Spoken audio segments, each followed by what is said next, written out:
Hello friends, welcome back. आज के इस वीडियो के अंदर हम सीखने वाले हैं कि कैसे हम सिर्फ और सिर्फ ट्रेंड लाइन के हेल्प से ट्रेड कर सकते हैं। आपको इसके अंदर कोई भी इंडिकेटर यूज़ नहीं करना है, कुछ भी आपको एक्सटर्नल जो टूल्स है वो आपको यूज़ नहीं करना है। मैं आपको बताने वाली हूँ कि सिर्फ और सिर्फ ट्रेंड लाइन के हेल्प से आप किस तरह से अच्छा खासा प्रॉफिट कमा सकते हैं। इस वीडियो के अंदर हम काफ़ी सारी चीज़ें डिस्कस करने वाले हैं।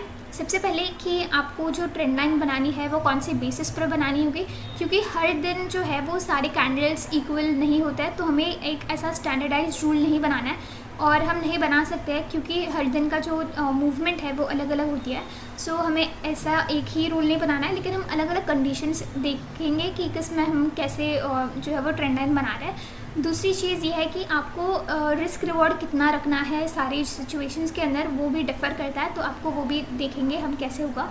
और जो मार्केट की ओवरऑल कंडीशन है उसका भी इम्पैक्ट होता है कि हमें ट्रेंड लाइन के अंदर टारगेट कितना रखना है और कितने ट्रेंड लाइन हमें एक पूरे दिन में फॉलो करने हैं इंट्राडे ट्रेडिंग के अंदर। अभी हम बैंक निफ्टी के बारे में बात करने वाले हैं स्पेसिफिकली। 5 मिनट्स का हमारा ये चार्ट होने वाला है और देखते हैं एनालिसिस करके कि कैसे हम ट्रेंड लाइन खींच सकते हैं। ट्रेंड लाइन के अंदर बेसिकली ये फर्स्ट रूल होता है कि उसकी जो ओवरऑल मूवमेंट है, जो कि हम एक ट्रेंड लाइन बना रहे हैं। सपोज़ कि अगर हम ऐसे कोई ट्रेंड लाइन बनाते हैं तो ये ज़्यादा स्टीप हो गई। अगर हम ऐसे ट्रेंड लाइन बनाते हैं तो ये ठीक है, लेकिन हम सारे कंडीशंस इसके अंदर देखने वाले हैं। ये ट्रेंड लाइन तो हम कोई भी 2-3 पॉइंट्स कनेक्ट करके ट्रेंड लाइन बना सकते हैं, जो कि एक एंगल में होते हो एक हमारे सरफेस को लेकर। अगर हम ये ट्रेंड लाइन देखते हैं तो ये बहुत ही स्टीप है, यानी कि ये अप्रॉक्सीमेटली 90 डिग्री के अंदर है। अगर आप यहाँ से अगर ओरिजिन पकड़ते हैं और अगर आप यहाँ से अगर इसका एंगल देखते हैं तो ये बहुत ही ज़्यादा बड़ा एंगल है। और अगर आप इसका एंगल देखते हैं तो ये काफ़ी कम एंगल है, 45 डिग्री का अप्रॉक्सीमेटली आप कह सकते हैं। ऐसी ट्रेंड लाइन हमें मारनी है, यानी कि हमें ये ज़्यादा ऐसी जिसका एंगल बहुत ज़्यादा है वैसी ट्रेंड लाइन हमें नहीं मारनी है। ये फर्स्ट थिंग आई होप कि क्लियर हो गया होगा आपको। ये 2 चीज़ें हमने देखी अभी कि ट्रेंड लाइन हमें किस तरह से बनानी है। दूसरी चीज़ ये है कि मैंने आपको पहले एंगल के बारे में बताया कि वो कितनी स्टीप होनी चाहिए या कितनी उसका एंगल होना चाहिए अप्रॉक्स। उसके बाद में जो सेकंड पॉइंट है वो होता है कि हमें कितने अप्रॉक्सीमेटली पॉइंट्स कनेक्ट करनी चाहिए।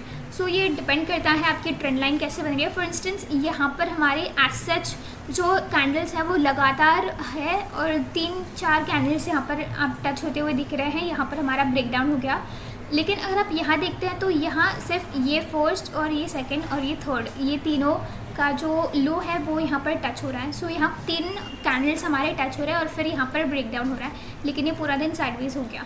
यहाँ पर आपको ऐसा कोई स्टैंडर्डाइज्ड मेजर नहीं है कि आपके इतने ही ट्रेंड लाइन को टच होनी चाहिए, कैंडल्स टच होनी चाहिए या फिर ऐसा। हम अभी डिस्कस करेंगे उसके बारे में भी, लेकिन आप ये देखिए। इसके बाद में जो नेक्स्ट पॉइंट है वो ये है कि ट्रेंड लाइन जो भी हम कम्प्लीटली बनाते हैं और उसका ब्रेकडाउन या फिर ब्रेकआउट दिखता है, उसकी जो ओवरऑल मूवमेंट है वो अप्रॉक्सीमेटली 100 से लेकर 200 पॉइंट्स की होनी चाहिए बैंक निफ्टी के अंदर। अगर हम यहाँ पर ये ट्रेंड लाइन की बात करते हैं तो लो से लेकर हाई तक अप्रॉक्सीमेटली ये 300 पॉइंट्स की मूवमेंट है। हाँ, हम ऐसे ट्रेंड लाइन्स को कंसिडर कर सकते हैं। लेकिन अगर हम यहाँ पर ऐसे कोई ट्रेंड लाइन बनाते हैं, फॉर इंस्टेंस ऐसे कोई ट्रेंड लाइन, या फिर अगर हम अच्छे से बनाएं आप यहाँ देख सकते हैं कि अगर हम ऐसे ट्रेंड लाइन बनाते हैं तो यहाँ ये बहुत ही स्टीप हो गई। फिर से हमारी ट्रेंड लाइन सरफेस के आसपास है और तो और यहाँ बहुत सारे कैंडल्स है, तो मतलब जॉइंट है ट्रेंड लाइन के अंदर, लेकिन इसका ओवरऑल अगर मूवमेंट हम देखते हैं तो ये बहुत ही कम होगा। ये सिर्फ 55 to 70 पॉइंट्स का है। हमें 200 से लेकर 300 पॉइंट्स का अप्रॉक्सीमेटली एक रेंज पकड़ना है कि उतने पॉइंट्स का जो मूवमेंट है वो एक ट्रेंड लाइन के अंदर कवर हो। अभी मैंने आपको बहुत सारी चीज़ें बता दी कि बेसिकली हमारी ट्रेंड लाइन कैसे दिखनी चाहिए। उसके बाद वाला ये पॉइंट आता है कि हमें कितने जो है वो टारगेट और एसएल रखना है। बैंक निफ्टी के अंदर स्टैंडर्डाइज्ड होता है ट्रेंड लाइन के लिए 40 हमारा एसएल होगा और 80 पॉइंट्स का टारगेट होगा। लेकिन ये स्पॉट की मैं बात कर रही हूँ, ऑप्शंस में इसका 50% पकड़ सकते हैं। लेकिन हम उसको एक्सटेंड भी कर सकते हैं। फॉर एग्जांपल अगर ट्रेंड लाइन बहुत बड़ी है, बहुत मेजर लेवल की ट्रेंड लाइन है, तो हम उसको ट्रेल भी कर सकते हैं हमारे टारगेट को। यहाँ एज सच मतलब एक ऐसा ये नहीं है, वो आपके प्रीवियस पैटर्न के ऊपर और जो मूवमेंट ओवरऑल मार्केट की है, कंडीशन जो है उसके ऊपर डिपेंड करता है। हम देख लेते हैं छोटे मोटे एग्जांपल्स, बहुत सारे आपको दिखेंगे कि आपको कौन सी ट्रेंड लाइंस कंसिडर करनी है। अभी जो मैंने आपके सामने 3 ट्रेंड लाइंस बनाए थे वो तीनों भी गलत ट्रेंड लाइंस थे और सभी के रीजंस भी मैंने आपको बताया है। होप कि आपको समझ में आ गया होगा। और अगर ऐसा तो वीडियो को लाइक करना ना भूलिए। इसके बाद में हम देख सकते हैं कि ये पूरा दिन के अंदर हमारे ज़्यादा ट्रेंड लाइन्स नहीं बने थे। ये जो फर्स्ट ट्रेंड लाइन बनी थी वो बहुत उसका एंगल बड़ा था। इसके बाद में हम उसको जो है वो मॉडिफाई करते जाते हैं, तो आप देख सकते हैं कि यहाँ ये पूरी मूवमेंट है, इसलिए ये ट्रेंड लाइन नहीं हो सकती है। वो जॉइंट जैसे सारे जो कैंडल्स है वो जॉइंट होनी चाहिए। फॉर इंस्टेंस अगर यहाँ पर हम ऐसे बनाते हैं तो ये ट्रेंड लाइन हो सकती है क्योंकि बहुत सारे हमारे कैंडल्स जॉइंट है, लेकिन इसके अंदर की ये जो मूवमेंट है वो आप देख सकते हैं, तो यहाँ ये ट्रेंड लाइन नहीं है। बेसिकली ऐसे अगर हमारी मूवमेंट है ऐसी, तो उसको हम ट्रेंड लाइन कहेंगे, या फिर जब भी हम ऐसे करते हैं ये डाउन ट्रेंड जो भी होता है सो इसके हम ट्रेंड लाइन करेंगे। और फिर यहाँ पर हम ब्रेक डाउन के लिए ट्रेड ले रहे होंगे, और जब भी डाउनवर्ड्स हमारी ट्रेंड लाइन बनेंगे तभी हम ब्रेकआउट के लिए ट्रेड ले रहे होंगे।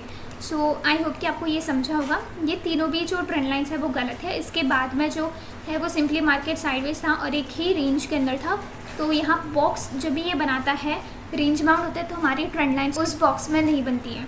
सो आई होप कि आपको समझ में आ गया होगा ट्रेंड लाइन कैसे बनाते हैं। इसके बाद में अगर आप यहाँ देखते हैं, अगर ये दिन होता है तो इसके अंदर आप परफेक्टली देख सकते हैं कि अगर हम ऐसे ज्वाइन करते हैं तो यहाँ ये एक ऐसी मेजर ट्रेंड लाइन हो सकती है, लेकिन जस्ट बिकॉज ये प्रीवियस डे का है तो हम इसको भी कंसिडर नहीं करेंगे।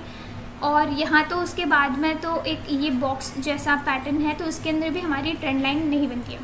लेकिन अगर हम ऐसे बनाते हैं, मतलब सिर्फ आज की मूवमेंट पकड़ के, तो हम ऐसे ट्रेंड लाइन बना सकते हैं जिसके अंदर ये 1 2 3 कैंडल्स ऑलमोस्ट टच है, और ये हमें ट्रेंड भी साफ साफ नज़र आ रही है कि ये ऊपर जाकर नीचे आया, फिर से ऊपर जाकर नीचे आया, फिर ऊपर जाकर फिर इसने ब्रेक डाउन कर दिया।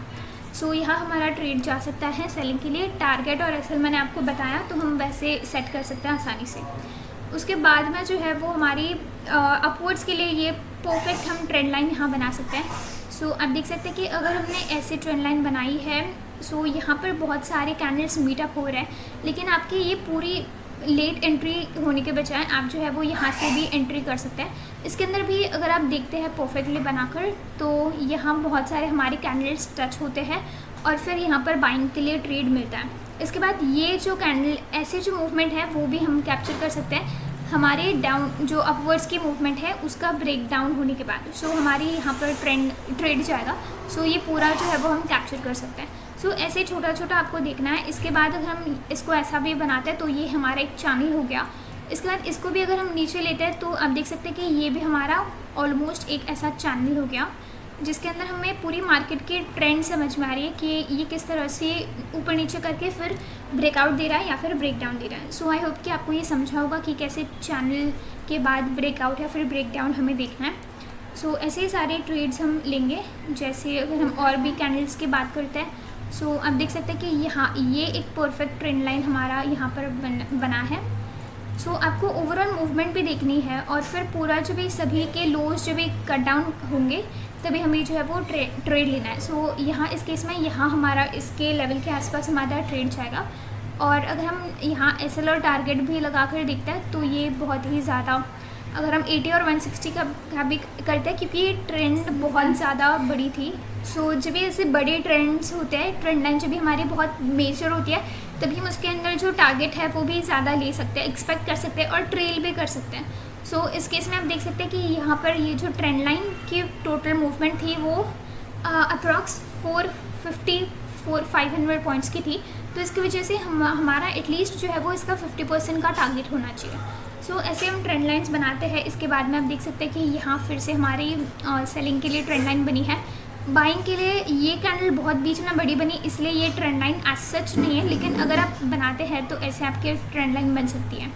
आपको बस उसका मूवमेंट समझ में आना चाहिए। और अगर आपको ये ट्रेंड लाइन अगर आप कैच नहीं भी कर पाते हो ये वाली, उसके बाद जो है वो आप ये मेजर ट्रेंड लाइन भी कर सकते हो और आपको थोड़ा सा प्रॉफिट यहाँ पर मिल रहा है। सो इसी तरह से ये ट्रेंड लाइन के हिसाब से सेलिंग का प्रॉफिट, और फिर जब भी ये पूरा trend line body to body अगर हम कंसिडर करते हैं तो ये बाई के लिए प्रॉफिट होता है।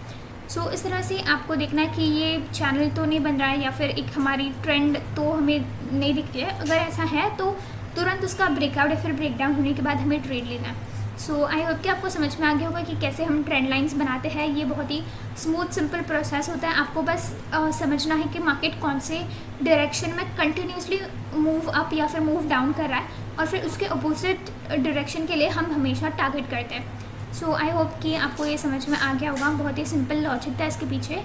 और सारे कंडीशंस भी मैंने आपको बता दिए। उसके अंदर जो मेन क्राइटेरिया होता है जो कि आपको ध्यान में रखना चाहिए वो भी हमने डिस्कस किया है। सो आई होप कि आपको ये वीडियो अच्छा लगा होगा, और अगर ऐसा है तो वीडियो को लाइक और शेयर ज़रूर करना, और चैनल पर नए हो तो सब्सक्राइब करना। Thank you.